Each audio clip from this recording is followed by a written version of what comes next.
आज एक किसान भाई का इंटरव्यू लेगा और आज पूरा देश का किसान जाग चुका है और दुनिया की कोई ताकत अब इस किसान को जीतने से रोक नहीं सकती। सोशल मीडिया को भी वो कंट्रोल करने के चक्कर में लग रहे हैं। यहाँ का नेट बंद कर रखा है, यहाँ का पानी बंद कर रखा है, यहाँ की लाइट को दिक्कत कर रहे हैं, मतलब परेशानियां पैदा कर रहे हैं। अब चारों तरफ बैरिकेटर लगा के मतलब क्या समझ रहे हैं, मतलब हम विदेशी हैं, हम आतंकवादी हैं, हम कोई गुंडे मवाली हैं, हमें इस तरीके से घेरा जा रहा है। अपनी ही जनता का अपने ही देश के अंदर इस तरीके से घेराव, ये अहिंसावादी देश है। यहाँ महात्मा बुद्ध और महावीर जैसे लोगों ने जन्म लिया है। महात्मा गांधी ने अहिंसा का आंदोलन चलाया। जनता ही जनार्दन ही सब कुछ होता है, ठीक है। जनता की आवाज खुदा का नक्कारा कहलाती है और आज ये जनता की आवाज है, ये खुदा का नक्कारा है, ये भारतीय संस्कृति है। हम इसमें आपको बख्शेंगे नहीं किसी पे भी। फिर भी हम किसी प्रकार बख्शने से क्या मतलब है? आप मोदी जी को बख्शने की बात करें, क्या करेंगे आप उनके सीट से उतार देंगे भाई साहब, सीट से। जब एक 5,000 रुपए की डिवाइस से मुझे इस तरीके से नाच नचाया जा सकता है तो ईवीएम पे आप बताइए, जो लाख, 1.5 लाख, 2 लाख, 5 लाख की डिवाइस है, जिसने बहुत ही हाई टेक्नोलॉजी के द्वारा जिसे बनाया गया है, क्या वोटिंग होते समय ऐसा एक सेल तैयार नहीं किया जाता कि जब फूल का बटन दबे तो तू सही चलिए और जब गलत दबे तो उसे परिवर्तित कर दी।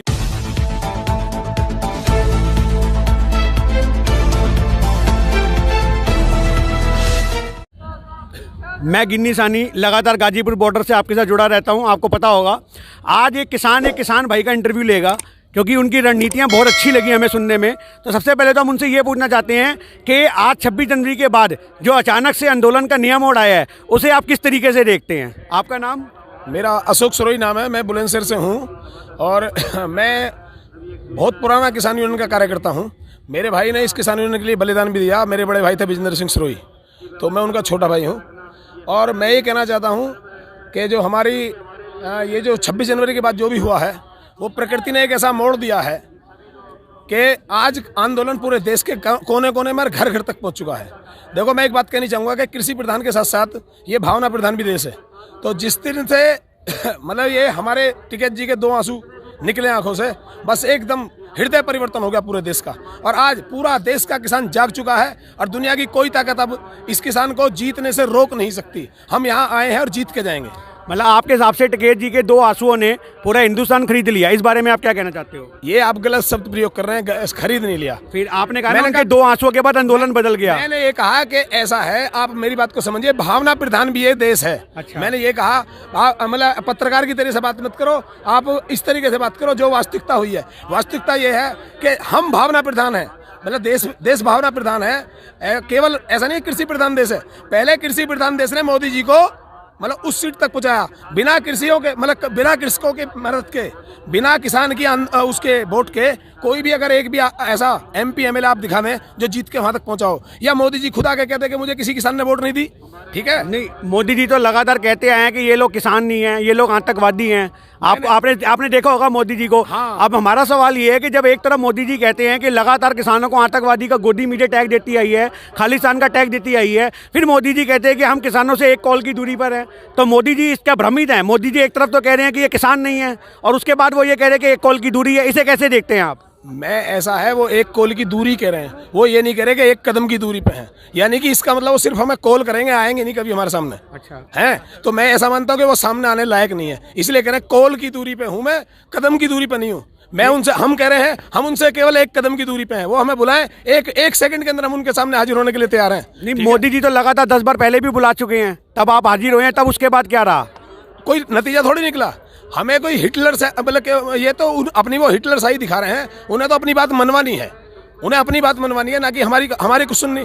मतलब जब सुनने के लिए तैयार नहीं तो उसका कहने का फायदा क्या है? तो जब 10 बार उन्होंने आपकी बात को नकार दिया तो 11वीं बार आप क्या उम्मीद लेकर के जाओगे जो वो कह रहे कॉल की दूरी है? ऐसा है, हमें उनसे कुछ नहीं मिला। हमारे पास इस जंग को जीतने के लिए हमारे पास अपनी खुद की कार्य योजना है। हमने अपना एक किसानों का IT सेल बनाया है जो सोशल मीडिया, क्योंकि हमारा पूरी तरीके से आप भी जानते हैं सोशल मीडिया साथ नहीं दे रहा, जो आप जैसे लोग हमारा साथ दे रहे हैं उन्हें पकड़ पकड़ के अंदर बंद करा जा रहा है। आप कैसे बचे हुए हैं इस बात को मैं नहीं जानता, लेकिन फिर भी जैसा कुछ है, मतलब सोशल मीडिया को भी वो कंट्रोल करने के चक्कर में लग रहे हैं। यहाँ का नेट बंद कर रखा है, यहाँ का पानी बंद कर रखा है, यहाँ की लाइट को दिक्कत कर रहे हैं, मतलब परेशानियां पैदा कर रहे हैं। अब चारों तरफ बैरिकेटर लगा के मतलब क्या समझ रहे हैं, मतलब हम विदेशी हैं, हम आतंकवादी हैं, हम कोई गुंडे मवाली हैं, हमें इस तरीके से घेरा जा रहा है। अपनी ही जनता का अपने ही देश के अंदर इस तरीके से घेराव। नहीं, वो तो मान रहे हैं ना आतंकवादी, जब तो उन्होंने ऐसा घेराव किया। नहीं, मैं आप मेरी बात सुनिए, उन्होंने तो आपके जो टिकैत साहब नेताजी हैं, हमारे भी नेताजी हैं, उनके ऊपर UAPA एक्ट लगाया है। आपको पता होना चाहिए वो एक्ट सिर्फ और सिर्फ खालिस्तानियों माओवादियों पे लगता है, आतंकवादियों पे लगता है, नक्सलवादियों पे लगता है। जब वो आतंकवादियों के टैग लगा रहे हैं तो वो बैरिकेडिंग भी तो उसी हिसाब से करेंगे ना। देखिए, कायदे में जो भी बातें करनी चाहिए वो संवैधानिक होनी चाहिए। मैं बातें लॉजिकली बात करने में पसंद विश्वास रखता हूँ। देखिए, कोई भी आदमी किसी के भी कहने से, मैं भी किसी को कुछ भी कह सकता हूँ। मैंने अभी तक किसी भी प्रकार की भाषा प्रदूषण का मैंने प्रयोग नहीं किया है। मैं अब भाषा को प्रदूषित नहीं होने देना चाहता। मैं कोई गलत शब्द प्रयोग नहीं करता। मोदी जी करते रहे, ठीक है। ये अहिंसावादी देश है। यहाँ महात्मा बुद्ध और महावीर जैसे लोगों ने जन्म लिया है। महात्मा गांधी ने अहिंसा का आंदोलन चलाया है। महात्मा टिकैत ने अहिंसा के बल पे एक जंग पहले वो जीत चुके हैं। ये भी पूरी तरीके अहिंसात्मक था। ये राजनीति के तहत कुछ गलत तत्वों ने, मैं नहीं कहता किसके थे वो तत्व, लेकिन कुछ गंदे तत्वों ने इस आंदोलन को बिगाड़ने की पूरी कोशिश की, लेकिन हम उससे भी बच गए। ये आंदोलन बिगड़ा नहीं बल्कि और संभल गया है और हम इसे बिल्कुल जीत के जाएंगे। हमने अपना एक IT सेल तैयार किया है और हम देश के कोने कोने में अपनी खबर फैलाने के लिए हमने अपना खुद का सोशल मीडिया IT सेल तैयार किया है, जिसके अंदर कम से कम आज की डेट में 10,000 सोशल वॉलंटियर मुझसे जुड़ चुके हैं। मैं प्रत्येक व्यक्ति से एक ही बात कह रहा हूं, मंच के द्वारा मैं कह चुका हूं कि IT सेल में जुड़ने के लिए केवल लिखो मैं हूं किसान, मैं हूं किसान, बस ये लिख के भेजो। आप IT सेल में कनेक्ट हो जाएंगे और आपको सारी इन्फॉर्मेशन यहाँ के आंदोलन की जाएगी, घर घर तक बात पहुंचेगी। मैं किसानों से ये संदेश दे रहा हूं, बराबर लगातार कह रहा हूं कि आप यहाँ ज़्यादा आने की कोशिश मत करो, यहाँ की व्यवस्था खराब मत करो, केवल अपने घर पे रहो और जाके अपने क्षेत्र के जो तुम्हारे सांसद हैं उनका घेराव करो और उनसे एक बात पूछो कि क्या तुम हमारी वोट के बिना बन गए? हमारी वोट हमें वापस दो।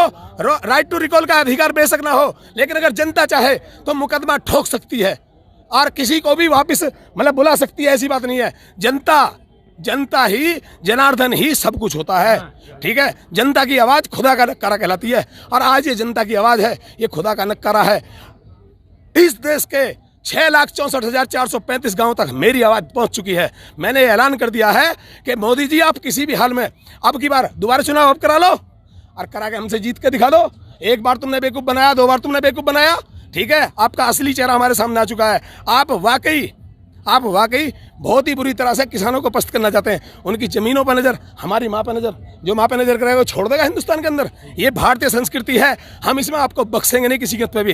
फिर भी हम किसी प्रकार बख्शने से क्या मतलब है? आप मोदी जी को बख्शने की बात करें, क्या करेंगे आप उनके? सीट से उतार देंगे भाई साहब, सीट से उतार देंगे। और क्या बख्शना? तुम हमें कोई आतंकवादी समझ रहे हो? हम उनको गोली मारेंगे या हम उनके साथ कोई बदतमीजी? कैसे उतारेंगे? अरे हम बता रहे हैं, हमारे जो सोशल वॉलंटियर हैं 10,000, वो घर घर तक हमारी खबर पहुंचा रहे हैं। नहीं, लोग तो कहते हैं वो EVM की सरकार है, तो EVM जब तक है तो आप कैसे उतार दोगे? ऐसा है, EVM पे मोदी जी, सुन ले, आज आपने बहुत अच्छा प्रश्न किया है और भाई बहुत अच्छा मुझे मौका दिया। मैं हाथ जोड़ के आप लोगों का बहुत ही तहे दिल से धन्यवाद करता हूं, क्योंकि मैं EVM पे विचार रखने की मेरी बहुत पहले से मंशा थी। और मैं बता देना चाहता हूं, जब एक 500 रुपए का, सॉरी 500 गलत कहेगा, 150 रुपए का सिम, केवल 150 रुपए का सिम और 500 रुपए का फोन यदि आपकी लोकेशन दे सकता है, आपके बारे में सारी जानकारी दे सकता है, 10,000, 15,000, 20,000 का जो फोन होता है, मेरे फोन का ऑटोमेटिक, ये मोदी सरकार के मंत्री ने, IT मंत्री ने इंडिया TV पे बैठ के खुलासा किया। एक IT इंजीनियर वो लेकर आए, एक आम आदमी ने उनके मंत्री जी के फोन को हैंग करके दिखाया। मेरे पास वो वीडियो पड़ी हुई है, मैं आपको दिखा सकता हूँ। नहीं, देखने की जरूरत नहीं है। अब आप एक बार बताइए, एक बार मेरी बात को पूरी हो जाने दो। तो जब एक बिना मेरे परमिशन के, मेरे बिना हाथ लगाए मेरा कैमरा चालू हो सकता है, मेरी वीडियो बननी शुरू हो सकती है, मेरे से जिधर को मेरे कैमरे का मुंह है वहां से वीडियो शुरू हो सकती है, इसकी मेरी सारी आवाज़ें उन तक जा सकती हैं, मेरी सारी इन्फॉर्मेशन उन तक जा सकती है। जब एक 5,000 रुपए की डिवाइस से मुझे इस तरीके से नाच नचाया जा सकता है, तो EVM पे आप बताइए, जो 1,00,000, 1.5 लाख, 2 लाख, 5 लाख की डिवाइस है, जिसने बहुत ही हाई टेक्नोलॉजी के द्वारा जिसे बनाया गया है, क्या वोटिंग होते समय ऐसा एक सेल तैयार नहीं किया जा सकता कि जब फूल का बटन दबे तो सही चलिए और जब गलत दबे तो उसे परिवर्तित कर दियो? अच्छा, जैसे सपोज करो हम उसे चेक करने के लिए जाए तो चेक करने पे उसे ये भी बताया जा सकता है, वहीं से वो मशीन आदमी का काम करती है, कंप्यूटर का काम करती है। वो मशीन तुरंत ये बता देगी कि भाई साहब ऐसा है, चेकिंग आ रही है, एकदम ठीक हो जा, अब तू सीधी चल। अच्छा, अब चेकिंग खत्म हो गई, तू तिरछी हो जा, ठीक है। तो वो इतनी खतरनाक चीज़ है, जिस देश ने बनाई, जापान ने उस मशीन को बनाया, जापान ने अपने देश में उसे इम्प्लीमेंट नहीं किया, 5 देशों ने और उसे बहिष्कृत कर दिया है। एक ये हमारा 6ठा देश है जो आज मांग कर रहा है और पूरी दुनिया के अंदर उसकी मांग उठी हुई है। ठीक है, जैसा कि आपने देखा कि जज्बात किसानों के फूट फूट के बाहर आ रहे हैं। भाई साहब ने EVM के बारे में बताया कि उसको बैन होना चाहिए। तो आज सरकार को इसके लिए क्या रणनीति अपनानी है? किसान आंदोलन को दबाने के लिए सरकार अपनी चापलूसियाँ करती आई है, रणनीतियाँ अपनाती आई है और आज 6 फरवरी को जो अब एक चक्का जाम होना है, देखते हैं वो कितना शांतिपूर्ण तरीके से निकल पाएगा। MJ खबर से मैं आपके साथ गिन्नी साहनी।